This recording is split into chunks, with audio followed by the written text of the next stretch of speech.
여러분, 환영합니다. 자, 우리가 현대사회를 살아가면서 정말 아주 당연하게 찰떡같이 믿고 있는 신념들이 있죠. 이성이 모든 걸 해결해 줄 거다. 인류는 끊임없이 앞으로 나아가고 진보한다. 뭐 이런 것들 말이에요. 그런데 오늘 다룰 철학자 존 그레이는 이 믿음에 아주 도발적인 질문을 던집니다. 주류 사상에 정면으로 도전하는 그의 날카로운 분석, 지금부터 하나하나 뜯어보겠습니다. 바로 들어가 볼까요? 이 질문부터 한번 던져보죠. 과연 계몽주의가 틀렸던 걸까요? 만약에 우리 현대사회를 떠받치고 있는 바로 그 토대, 그러니까 끊임없는 진보나 절대적인 합리성 같은 것들이 근본적으로 싹 다 잘못된 거라면 어떨까요? 존 그레이는 바로 여기서부터 태클을 겁니다. 인간 사회를 완벽하게 통제하고 더 나은 방향으로 뜯어 고칠 수 있다는 그 믿음 자체가 사실은 엄청나게 위험한 착각일 수 있다는 거죠. 1장, 계몽주의 비판. 자, 도대체 그레이가 박살내고자 하는 이 계몽주의라는 게 정확히 뭘까요? 흔히 계몽주의는 이성, 객관적인 진리, 그리고 사회를 통제하기 위한 이른바 합리적 계획, 또 인류의 멈추지 않는 진보를 강조하죠. 겉보기엔 정말 훌륭해 보이지 않나요? 하지만 그레이는 다르게 봅니다. 우리가 이걸 맹목적으로 받아들인 경직된 독단주의라고 부르거든요. 흥미롭게도 그는 과거 티베트 수도원에서 불교의 근본 원리를 두고 끊임없이 의심하고 토론하던 문화가 오늘날 서구 대학들이 학생들에게 하나의 정해진 가치관만 억지로 주입하려는 방식보다 차라리 훨씬 더 건강했다고 꼬집습니다. 그래서 이 두 세계관을 딱 놓고 비교해 보면 대비가 엄청납니다. 한쪽에는 주류 사회가 그토록 추구하는 완벽을 향한 여정, 즉 계몽주의 프로젝트가 있죠. 모든 걸 합리적으로 계획하고 통일하려는 겁니다. 하지만 반대편에 있는 그레이가 바라보는 현실은 어떨까요? 훨씬 더 지저분하고 파편화되어 있습니다. 인간의 속성 자체가 원래 끊임없이 이리저리 부딪히고 상충하는 충동 덩어리라는 거예요. 그러니까 우리는 완벽하게 통일된 하나의 가치관이 아니라 그냥 조각조각 난 파편들 속에서 부대끼며 살아간다는 겁니다. 2장, 언어의 거미줄. 그렇다면 이런 그레이의 뼈 때리는 통찰은 도대체 어떤 철학에서 나온 걸까요? 그는 스스로를 급진적 유명론자라고 부릅니다. 말이 좀 어렵죠? 쉽게 말해서 우리가 쓰는 단어나 개념, 사상의 틀 같은 것들이 객관적인 현실을 있는 그대로 딱 떨어지게 보여주는 게 절대 아니라는 뜻입니다. 우리가 이게 절대적인 진리야 라고 믿는 것들도 알고 보면 그냥 선조들한테서 물려받아서 임시로 써먹고 있는 도구에 불과하다는 얘기예요. 이 부분을 설명할 때 그레이가 아주 기가 막힌 비유를 하나 듭니다. 바로 개념은 거미줄과 같다는 건데요. 정말 생생하지 않나요? 우리의 세계관이라는 건 우리에게 안락한 집을 만들어주고 삶을 지탱해주는 아주 유용한 거미줄이죠. 하지만 동시에 거친 현실 세계에서 벌어지는 예상치 못한 사건들에 위해 언제든지 축하고 무참하게 찢겨나갈 수 있는 정말이지 연약하기 짝이 없는 구조물일 뿐이라는 겁니다. 3장, 유토피아가 폭정을 낳는 이유. 자, 이제 이 추상적인 철학을 현실로 끌고 와볼까요? 우리가 만든 이 연약한 거미줄을 사회 전체에다가 억지로 덮어 씌우려고 하면 도대체 무슨 일이 벌어질까요? 여기서 그레이의 아주 핵심적인 주장이 나옵니다. 사회를 어떤 완벽하고 합리적인 하나씩 패턴으로 싹 다 고치려고 하는 그 시도 자체가 필연적으로 독재를 낳는다는 겁니다. 그러니까 아무리 선하고 좋은 의도를 가졌다고 해도 사람들을 하나의 틀에 맞추려다 보면 결국에는 폭력과 강압이 뒤따를 수밖에 없다는 정말 무서운 경고죠. 거대한 사회적 계획이 왜 번번이 실패할 수밖에 없는지 그 논리를 좀 더 파고들어 보죠. 일단 모든 사회에는 우리가 상상하는 것 이상으로 엄청나게 깊은 다양성이 존재합니다. 게다가 우리 개개인의 내면을 들여다봐도 마음이 딱 하나로 통일되어 있나요? 아니잖아요. 늘 서로 모순되고 대립하는 충동들로 꽉 차 있죠. 사람마다 원하는 것, 생각하는 것도 다 제각각이고요. 이렇게 미치도록 복잡하고 모순적인 인간의 본성을 단 하나의 유토피아적인 계획표에 납작하게 짓눌러서 끼워 맞추려고 한다? 당연히 억지와 폭력이 동원될 수밖에 없는 거죠. 여기서 오늘 다룰 내용 중 가장 흥미로운 통찰이 하나 등장합니다.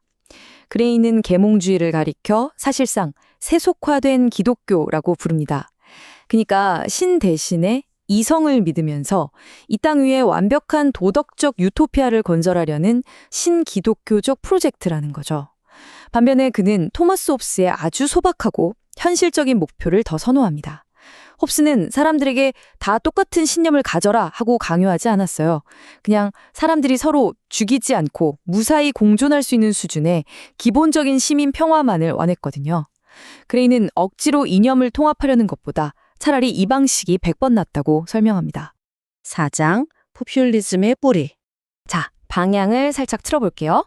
유토피아를 억지로 강요하는 게 폭정을 낳는다는 이 그레이의 이론이 지금 우리가 살고 있는 이 혼란스러운 현대 정치를 어떻게 설명해 주는지 한번 보겠습니다. 요즘 뉴스만 틀면 나오는 문화전쟁, 그리고 전 세계를 휩쓰는 포퓰리즘 현상. 여러분은 이걸 어떻게 보시나요? 그냥 대중들이 비이성적으로 분노하는 걸까요? 그레이는 브렉시트나 여러 새로운 정치운동 같은 이런 이례적인 현상들을 아주 차분하고 분석적으로 해부해댑니다. 그의 진단은 아주 명쾌합니다. 포퓰리즘은 갑자기 튀어나온 대중에 미친 광기가 아니라는 거예요. 오히려 위에서부터 꽂히는 그 독단적인 초자유주의 정책들 때문에 자신들이 오랫동안 의지해오던 삶의 거미줄이 갈갈이 찢겨나간 사람들이 보이는 아주 자연스럽고 직접적인 정치적 반발이라는 겁니다. 한마디로 무언가를 강요받을 때 터져나오는 일종의 방어기제인 셈이죠. 그럼 구체적으로 어떤 것들이 사람들의 거미줄을 찢어놓고 있을까요? 예를 들면 이런 겁니다. 사람들에게 이런 단어는 쓰고 저런 단어는 쓰지 말라며 말하는 방식을 통제하거나 수백 년을 이어온 스포츠의 규칙을 하루아침에 바꿔버리거나 학교에서 아이들에게 가르치는 내용을 급격하게 뜯어 고치는 일들 말이죠. 그레이는 어떤 정치적 입장을 떠나서 이런 급격한 문화적 변화 자체가 많은 사람들에게 엄청난 불안과 불편함을 주고 그게 결국 우리가 부르는 문화전쟁이라는 강력한 저항으로 이어질 수밖에 없다고 담담하게 짚어냅니다. 5장, 틈새에서 빛 찾기. 자, 그렇다면 도대체 우리는 이 세상에서 어떻게 살아가야 할까요? 완벽한 유토피아가 오히려 폭력적이고 인류의 진보라는 게 그저 환상에 불과하다면 말이죠. 그레이의 답은 언뜻 들으면 약간 체념하는 것처럼 들릴 수도 있어요.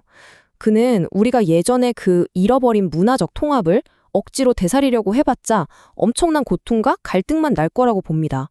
대신에 세상의 모든 걸 하나로 묶으려는 그 헛된 꿈을 버리고 서로 다른 조각들, 그러니까 그 흩어진 파편들 사이에서 유연하게 적응하며 살아가는 법을 배워야 한다고 말하죠. 여기서 당연히 이런 의문이 드실 겁니다. 아니, 우리가 기댈 완벽한 시스템이나 진보에 대한 믿음조차 없다면 우리는 이 허무함과 절망을 어떻게 견뎌야 하죠? 그냥 다 포기해야 하나요? 바로 이 지점에서 그레이 특유의 아주 기묘하면서도 깊은 여운을 주는 역설적인 낙관주의가 빛을 발합니다. 그레이가 정말 아끼는 가수 레너드 코엔의 유명한 가사를 한번 들어보시죠. 모든 것에는 틈이 있고 그곳으로 빛이 들어온다. 정말 아름답지 않나요?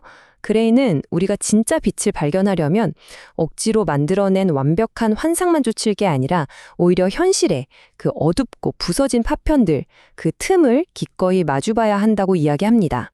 그리고 이 놀라운 통찰을 여러분께 꼭 전하고 싶네요. 녹이 우리 모두의 구원자다. 이게 무슨 말이냐고요? 변하지 않는 영원한 유토피아나 세상을 완벽하게 통제할 것 같은 전능한 인공지능, 이런 것들도 결국에는 시간이 지나면 고장나고 녹이 슬기 마련이잖아요. 그레이는 바로 그 사실, 완벽한 계획조차 결국 부식되고 무너진다는 그 세상의 불완전함이 역설적으로 우리 인류를 끔찍한 통제와 폭정으로부터 구원해준다고 봅니다. 세상에 녹이 쓴다는 사실이 오히려 우리에게 숨 쉴 틈을 주는 셈이죠. 오늘 이야기 어떻게 들으셨나요? 마지막으로 여러분의 머릿속을 맴돌 아주 도발적인 문장 하나를 남겨드리고 싶습니다. 어둠이 당신에게 관심을 갖고 있습니다. 밝고 완벽해 보이는 진보의 환상 뒤에 숨으려고 하지 마세요. 여러분이 지금까지 너무나 당연하게 굳게 믿어왔던 그 독단적인 거미줄 밖으로 한 걸음 걸어 나와서 세상의 그 불완전하고 아름다운 틈새들을 있는 그대로 마주해보는 건 어떨까요? 오늘의 해설은 여기까지입니다. 이 낯선 질문들이 여러분의 세상을 보는 시야를 조금 더 넓혀주었기를 바랍니다.